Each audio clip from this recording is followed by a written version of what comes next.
Hello everyone, me Jasmine. Hi, I'm Kshitija. My family and friends always wondered about my routine at Akal Academy. I wish I could show them. However, it's not possible, so let me share it with you.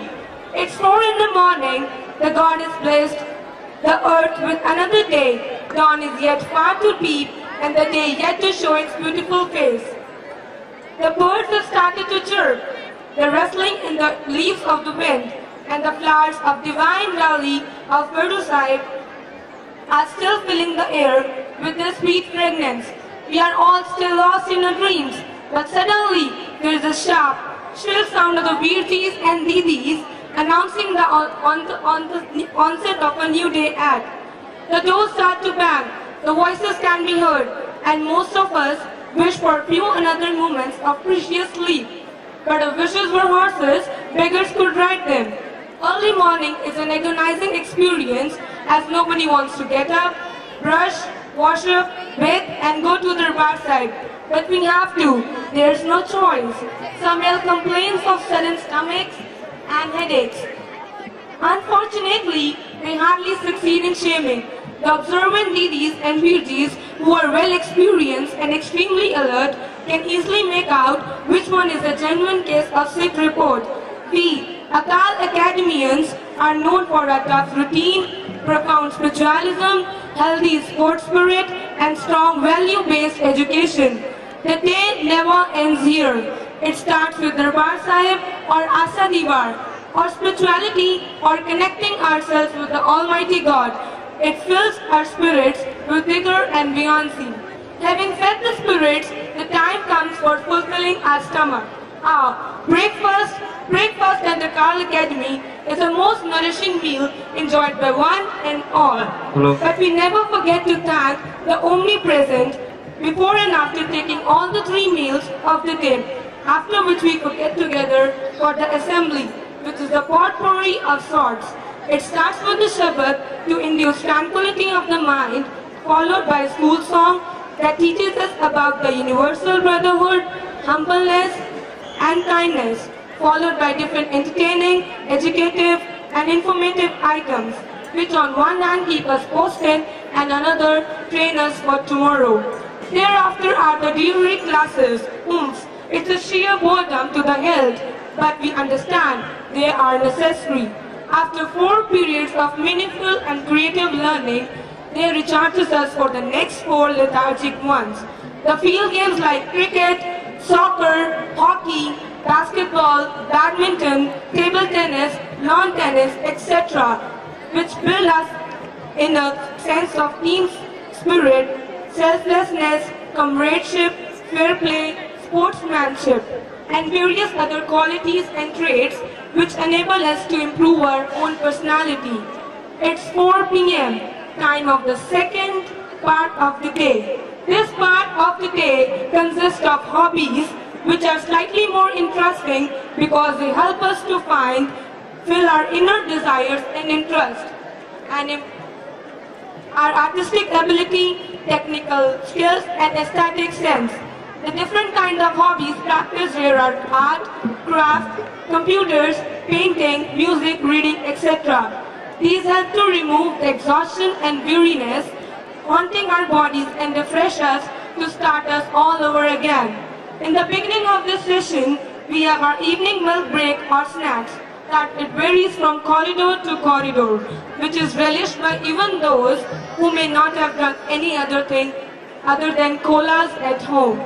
This session is also for the students who have difficulty in keeping up with the academic standards of the classes, that is the remedy classes. The weak ones study while the bright ones freak out gossiping, chatting, playing, and making lasting friendships. These hostel friendships last are most cherished and the most strongest bonds ever to be established. Mind you, with the little time we get at this session, most of us still manage to do our tests pretty well and achieve phenomenal results in the boards. The bell rings and we again go to Darbar Sahib or the evening prayer, Reheras. We sit with full concentration so as not to let any prefect find fault with us. It's dinner, which we relish all the most. The children eat with gusto after an arduous day's work. The day culminates with reading newspaper, watching television, sports, educative and informative TV channels like National Geographic and Discovery. This enlightens us with the happenings around in the world.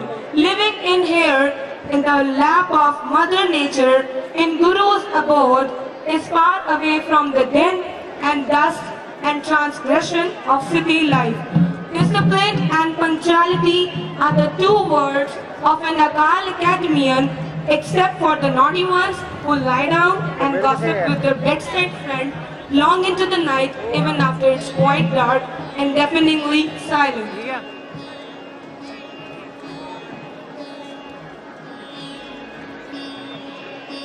It was Joseph Addison who said that Sunday clears away the rust of the whole week, but in our case, the process starts from Saturday.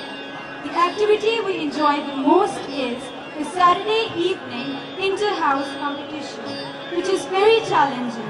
We usually end up guessing most of the questions. We hoot, toot, and leave no stone unturned to make our house the forefront.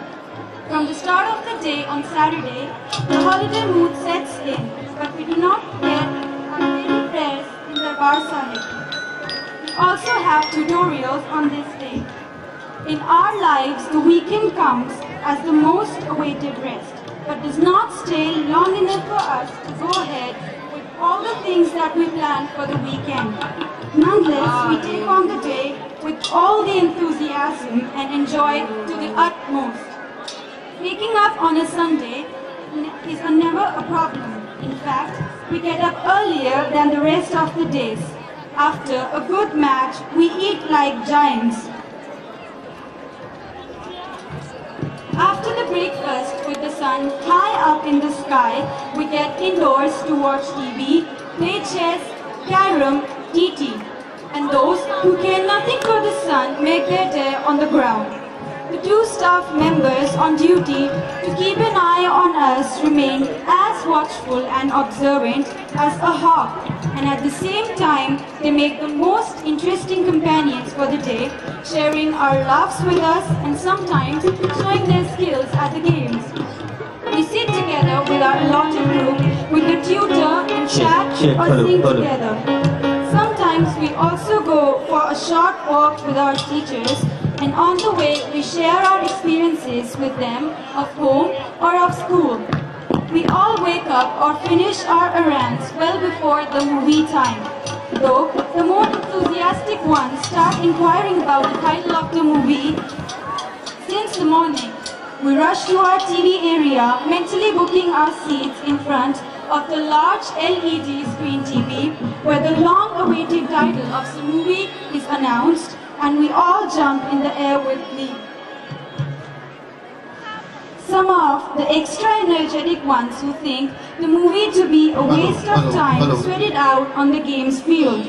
After the movie, we are free again to enjoy the evening the way we want to. It is usually spent trying to chalk out a schedule for the next week or adding a few things to what we intend to do the next Saturday. As darkness descends over the evening, after taking dinner, we all go to the hostel. We can hardly go to sleep that night and often sit up until late in the night, talking in whispers to avoid attracting the matron's attention. During that time, it's fun to discuss the tricks of the trade of being a proficient hosteler with each other. Also, we mix up matches to be played in the games period in the next morning. After a good weekend, the Monday is welcome because it is only if the week is excruciatingly demanding that we can enjoy a weekend. The motherly care and affection of teachers, experiences of tears and laughter with friends, sacredness, peace and harmony of the place, parental affection, strong inspiration and acute guidance of Honorable Dr. Ma'am and Dr. Sir, and blessings of His Holiness Babaji make this place a divine one, and I find myself compelled to say that if there is any paradise on earth, it is here, it is here, it is here only. Thank you very much.